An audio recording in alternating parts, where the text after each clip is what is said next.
नमस्कार मंडळी, स्वागत आहे तुमचं आपल्या चॅनलमध्ये ज्याचं नाव आहे शिवकन्या किचन। चला तर आज आपण बनवूया वांग्याचं भरीत। तर ती वांगी घ्यायची, तुम्हाला जेवढी हवी तेवढी 1 2 3 मोठी वांगी येतात बाजारामध्ये भरतासाठी। तर ती वांगी घ्यायची, छान धुवून बघायचं कुठं कीड वगैरे आहे का, त्याला होल आहे का, आळी वगैरे आहे का, तर बघून घ्यायचं, त्याचं देठ काढून घ्यायचं, असं चाकूच्या साहाय्याने त्याला खास करून घ्यायची आणि सगळ्या बाजूनी त्याला खास करून झाले की त्याच्यामध्ये असं तेल जाईल एवढं तेल लावून घ्यायचं।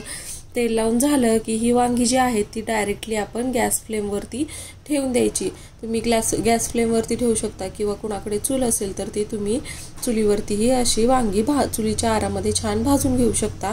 ही अशी आपण गॅसवरती ठेवायची, जेवढी हवी तेवढी वांगी तुम्हाला अशी छान खरपूस भाजून घ्यायची। सगळ्या बाजूने फिरवून वांग भाजून घ्यायचं। असं हे पूर्ण काळपट होईपर्यंत वांग असं भाजलं गेलं पाहिजे। त्याचा आवाज येतो चर चर चर। असं भाजून झालं की ते बाजूला काढून घ्यायचं। त्याची वरची जी टरफल आहेत काळपट ती काढून घ्यायची। आता कढई ठेवायची गरम करायला, त्याच्यामध्ये तेल घालायचं। एक लक्षात घ्यायचं की भरीत बनवताना थोडंसं तेलाचं प्रमाण जास्त घ्यायचं। त्याच्यामध्ये डायरेक्टली बारीक चिरलेला कांदा घालायचा।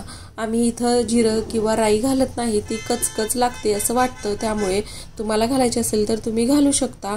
कांदा घातलेला आहे, कांदा छान लालसर होईपर्यंत भाजून घ्यायचा। पूर्ण भाजून झाला की त्यामध्ये जे आपलं साठवणुकीची चटणी असते, मसाला, तो चवीनुसार घालून घ्यायचा। जेवढं प्रमाण हवं तेवढं चवीनुसार मीठ घालायचं। तुम्हाला तुमच्याकडे जर तो नसेल तर तुम्ही कांदा लसूण मसाला इतर मसाले घालू शकता। नंतर असं जे आतला वांग्याचा जो गाभा असतो तो घालून घ्यायचा। वरून बारीक चिरलेली कोथिंबीर घालायची। तयार आहे आपलं भरीत। Thank you for watching. Please like, share and subscribe.